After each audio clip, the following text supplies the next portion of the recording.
La plupart des sportifs font attention à leur énergie, mais oublient ou ignorent les mitochondries. Alors oui, on peut s'entraîner parfaitement, avoir une bonne alimentation, un bon sommeil, mais malgré tout, avoir un petit souci au niveau énergétique, d'avoir l'impression de manquer d'énergie, de stagner dans ses progressions sportives. Tout simplement parce que les mitochondries sont affamées de nutriments, de cofacteurs pour bien fonctionner. Les mitochondries, ces petites centrales énergétiques que l'on retrouve dans toutes les cellules par milliers, produisent toute l'énergie dont on a besoin. Mais comme pour tout dans le corps, il faut des nutriments, il faut des éléments qui agissent ensemble pour avoir des résultats. Et même un repos parfait ne va pas compenser ces dysfonctionnements au niveau mitochondrial. Dans cette vidéo, on va voir rapidement ce que sont les mitochondries, les cofacteurs principaux, les conséquences de leur carence, ainsi qu'un auto-check pour se situer un petit peu à ce niveau-là. On commence avec les mitochondries, donc vous l'avez compris, ce sont des petites centrales énergétiques au sein des cellules, et donc chaque cellule peut en contenir des centaines à plusieurs milliers. Quant aux cellules musculaires, elles peuvent en contenir des millions, car c'est proportionnel à la demande énergétique. Pour faire simple,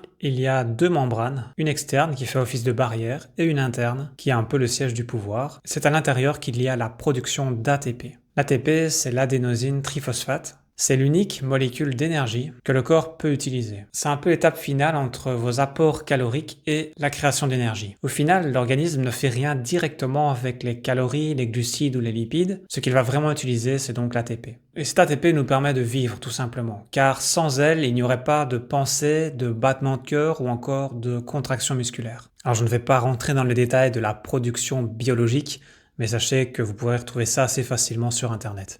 Alors le focus sur les mitochondries est d'autant plus important auprès des sportifs ou des athlètes. Le muscle consomme 100 à 200 fois plus d'ATP qu'au repos. La demande énergétique est donc massive. Les mitochondries doivent fonctionner le mieux possible. Et si elles ne fonctionnent pas bien, les impacts sont multiples. Pas assez d'ATP produit, une fatigue prématurée, pas d'endurance, pas de puissance et des performances en baisse. A l'inverse, si les mitochondries fonctionnent bien, on va avoir une meilleure endurance, de meilleures performances, une énergie plus stable et plus durable, avec une progression constante. Alors ces mitochondries, on peut les multiplier, et donc plus on a de mitochondries, plus on a des capacités à produire de l'énergie. Par exemple, les entraînements d'endurance, de musculation ou encore de crossfit vont aider à créer de nouvelles mitochondries. C'est ce que l'on appelle la biogénèse mitochondriale. Plus il y a de l'effort, plus le corps va en réclamer davantage pour faire face à cet effort, et donc la production sera augmentée pour autant que l'on ait tout ce qu'il faut. Ça ne veut pas dire qu'il faut faire beaucoup de sport dans des hautes intensités constamment, mais déjà de pouvoir alterner entre la force et l'endurance en zone 2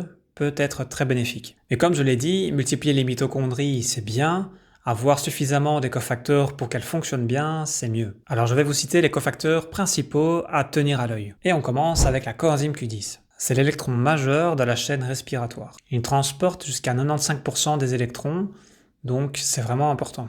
Sa concentration est très élevée au niveau du cœur, du foie, des reins ainsi que des muscles squelettiques. Mais bien entendu, cet élément peut diminuer, notamment avec l'âge. À partir d'environ 35 ans, on commence à produire un petit peu moins de coenzyme Q10 et cela s'accélère d'autant plus après 50 ans. Car après 50 ans, on en produit 50% en moins. Autre élément qui peut bloquer cette production de coenzyme Q10, c'est les traitements anti-cholestérol, car on a besoin de cholestérol pour fabriquer cette coenzyme Q10. Et donc si vous prenez un traitement de type statine, cela risque d'être bloqué, donc la complémentation est vraiment nécessaire ici. Et bien entendu, si on a du stress intense, des entraînements excessifs, là aussi la perte de coenzyme Q10 va être augmentée. Ce que j'ai trouvé au niveau des études, c'est qu'une complémentation de 300 mg par jour sur 12 semaines, donc 3 mois, permet de diminuer la fatigue musculaire de 30%, d'augmenter la performance anaérobie de 15%, mais aussi de diminuer le marqueur de stress oxydatif de 40%. Maintenant, ça ne veut pas dire que tout le monde doit se complémenter à 300 mg par jour. Généralement, on se situe entre 100 et 200 mg par jour pour avoir un apport adéquat et ressentir les bienfaits.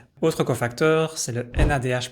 C'est aussi une molécule de coenzyme transportant des électrons. Le NAD+, c'est un peu le chargeur, c'est la forme oxydée, et il doit être en équilibre avec le NADH, qui lui est plutôt la batterie chargée, nécessaire au métabolisme cellulaire. C'est un peu le ratio de ces deux-là qui va jouer. On peut manquer de cet élément aussi avec l'âge. Entre 20 et 50 ans, on peut déjà avoir une perte de 50%. Le stress, l'entraînement intense, ou encore l'inflammation chronique va impacter ces taux-là. Au niveau des études, une complémentation en NADH+, permettrait d'augmenter la VO2 max de 8 à 15%, de réduire le temps de récupération de 20% et d'améliorer les fonctions cognitives de 12%, avec des courbatures musculaires diminuées de 30%. Troisième cofacteur, c'est le magnésium. Bien entendu, on ne peut pas passer à côté. Quand on pense à énergie, on pense au magnésium. Il agit à différentes étapes, ce serait trop long à vous expliquer, mais globalement, c'est lui qui permet de convertir les calories en énergie et il agit vraiment à plusieurs étapes dans la chaîne.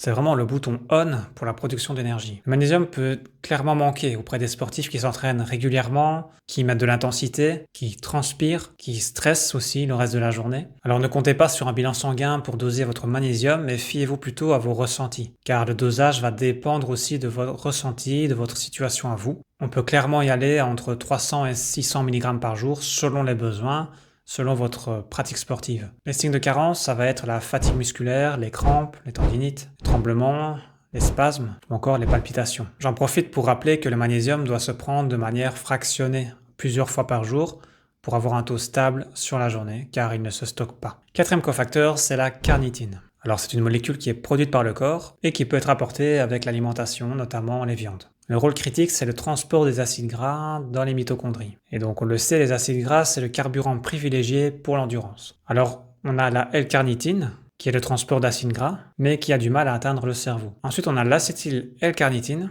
la LC, qui elle est mieux absorbée par les cellules et surtout participe à la production de l'acétyl-CoA, un carburant qui rentre dans le cycle de Krebs et donc de la production d'énergie. Et en plus de cela, l'ACL va pouvoir aller dans le cerveau en passant la barrière hémato-encéphalique qui est un petit peu la douane qui ne laisse pas tout passer. Et donc ça va favoriser la production de l'acétylcholine qui est le neurotransmetteur de la mémoire et de la concentration. Alors on peut manquer de cet élément selon notre âge, notre niveau d'entraînement ou encore en ayant un régime alimentaire pauvre en viande, voire vegan ou végétarien. Si on manque de carnitine, l'utilisation des graisses peut diminuer de 30 à 50%. En cas de complémentation, on peut augmenter l'endurance, la récup, diminuer la fatigue et avoir une meilleure composition corporelle en brûlant plus de gras. Le ou les cofacteurs suivants, ce sont toutes les vitamines du groupe B. La B1, B2, B3, B6, B8, B9, B12. Car globalement, toutes les vitamines B ont des rôles dans la production d'énergie. Elles interviennent à différents moments, à différents endroits, mais elles ont des actions vraiment collaboratives. On peut en trouver bien entendu de l'alimentation, mais il est possible aussi de se complémenter. Il arrive que certains magnésiums soient associés aux vitamines du groupe B. On peut aussi faire une cure de vitamine B globale pendant 1 mois pour refaire les stocks. C'est un petit peu selon les cas, mais en tout cas, ça peut être intéressant de garder un œil là-dessus. Autre cofacteur, le fer, qui est bien entendu le transporteur d'oxygène. Alors il faut savoir que le fer héménique qui provient des viandes peut être absorbé de 20 à 30%, tandis que le fer végétal non héménique peut être seulement absorbé entre 2 et 5%. C'est pour ça que les personnes qui mangent très peu de viande rouge peuvent manquer de fer. Si on manque de fer, il n'y aura pas suffisamment d'oxygène et donc les mitochondries vont s'arrêter. Elles ont besoin d'oxygène pour brûler les calories et produire de l'ATP. Le manque de fer est fréquent chez les femmes qui ont des pertes menstruelles, chez les coureurs qui ont des impacts au niveau gastrique, ou encore les personnes qui ne consomment pas ou trop peu de viande rouge. Alors déjà, une anémie légère peut impacter les performances. On peut avoir une chute de la VO2 max, une fatigue massive, une endurance qui disparaît et une récupération difficile. Alors pour le faire, il faut faire très attention. Déjà, il faut faire un bilan sanguin pour voir où l'on se situe et puis éviter la complémentation parce que ça peut avoir des effets pro-inflammatoires et donc générer d'autres problèmes. Le mieux reste l'alimentation, c'est-à-dire les viandes rouges de qualité. Autre cofacteur, c'est l'acide alpha-lipoïque, le super antioxydant. Alors elle agit principalement dans la chaîne respiratoire et dans la protection des mitochondries pour son intérêt antioxydant. Parce que oui, les mitochondries, en brûlant des calories avec l'oxygène, vont produire en plus de l'énergie et de l'ATP, des radicaux libres. Et eux, c'est plutôt des éléments négatifs qu'il faut éliminer, nettoyer. Le fait d'avoir suffisamment d'antioxydants va aussi permettre une meilleure protection de l'environnement dans lequel se génèrent des radicaux libres. Et la production de radicaux libres va être proportionnelle à l'entraînement. Plus il sera intense, plus il y en aura. Et donc plus il faudra d'antioxydants. Ou sinon, les mitochondries vont être abîmées, impactées, et donc on va avoir des performances amoindries. D'après les études, un apport de 300 à 600 mg par jour permet d'augmenter la fonction mitochondriale de 20%, permet une diminution de la fatigue de 15%, une augmentation de l'endurance de 8% et une récup accélérée. Autre cofacteur important, c'est le sélénium, car les sources alimentaires sont plutôt rares alors que ces rôles sont très importants aussi au niveau de la protection des mitochondries. En parallèle, on a aussi le zinc qui agit aussi au niveau de la chaîne respiratoire avec des effets antioxydants. Alors l'apport de zinc ne doit pas forcément dépasser beaucoup les apports journaliers recommandés, ça ne sert à rien, on ne va pas l'assimiler. Cependant, les apports alimentaires peuvent parfois ne pas suffire selon la pratique sportive ou la transpiration. Autre élément intéressant, c'est le PQQ, pyronoquinone quinone. C'est un générateur de mitochondries. Cet élément n'est pas produit dans le corps, mais est apporté de manière exogène, par l'alimentation ou la complémentation. Il a des rôles intéressants car il permet d'activer PGCM-alpha, qui permet globalement de créer des mitochondries, et c'est aussi un antioxydant puissant. En fait, ce PQQ, on le retrouve principalement dans le persil, le kiwi ou encore le tofu, mais à des quantités limitées. Et d'après les études, un apport de 10 à 20 mg par jour permettrait déjà d'augmenter les mitochondries de 20 à 30%, d'augmenter l'énergie cognitive, de diminuer l'inflammation, donc le CRP, de 45% et d'améliorer la récupération musculaire. Donc c'est un élément à connaître. Maintenant, au niveau des antioxydants, encore une fois, si on doit apporter un apport supplémentaire en plus de l'alimentation, on va se tourner vers des complexes qui combinent plusieurs antioxydants. C'est beaucoup plus intéressant pour avoir un effet plus global. Parce que, vous l'aurez compris, les éléments agissent ensemble et donc ce serait un peu bête de les prendre tous séparément ou de n'en prendre qu'un tout seul. Et on enchaîne avec l'avant-dernier cofacteur, les oméga 3. Ils ne sont pas synthétisés par le corps et pourtant ils ont des rôles hyper importants. Ils vont s'intégrer dans les membranes des mitochondries, ce qui va optimiser la fluidité membranaire et donc les échanges entre les cellules et par ailleurs réduire l'inflammation chronique. En fait, si on manque d'oméga 3, ce qui est souvent le cas aussi, les membranes des mitochondries vont être rigides, elles ne vont pas bien bouger et donc le transfert des électrons sera inefficace, ce qui va donc produire moins d'ATP et moins d'énergie. Donc c'est bien d'avoir beaucoup de mitochondries, mais il faut qu'elles fonctionnent bien et qu'elles puissent bien communiquer avec l'entourage. L'important avec les oméga 3, ce n'est pas d'oublier les autres acides gras, c'est d'avoir un bon ratio entre les oméga 6, oméga 9, oméga 3, pour avoir le meilleur de chaque élément. Ça peut être bien de se complémenter à condition de choisir des compléments labellisés, de qualité, en évitant un maximum les polluants et métaux lourds. D'après des études, si on monte entre 2 et 4 grammes par jour, ce qui est déjà beaucoup, on peut améliorer les mitochondries de 15%, diminuer l'inflammation de 35%, d'augmenter la force musculaire de 4%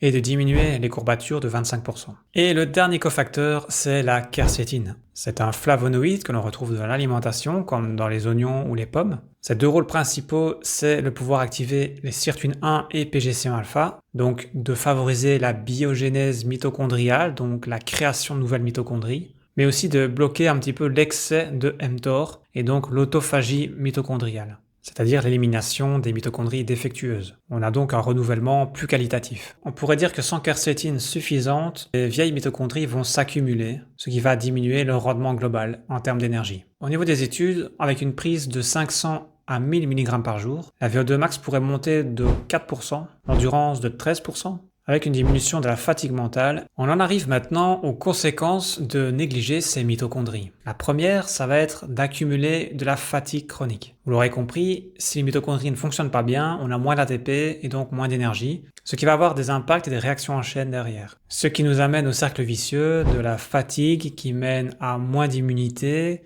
et donc plus d'infections, et donc plus de fatigue, et donc plus d'infections, etc. Autre conséquence, c'est par rapport au sommeil. Comme les mitochondries se situent également dans le cerveau, le sommeil profond ou paradoxal risque d'être perturbé, ce qui va jouer sur la mémoire, et donc un réveil fatigué. Autre conséquence, c'est le métabolisme qui est en baisse. Si le métabolisme ralentit, ça va être plus difficile de brûler du gras, et ça va être plus facile d'en stocker. Et autre conséquence principale, c'est bien entendu le risque de blessure qui va augmenter.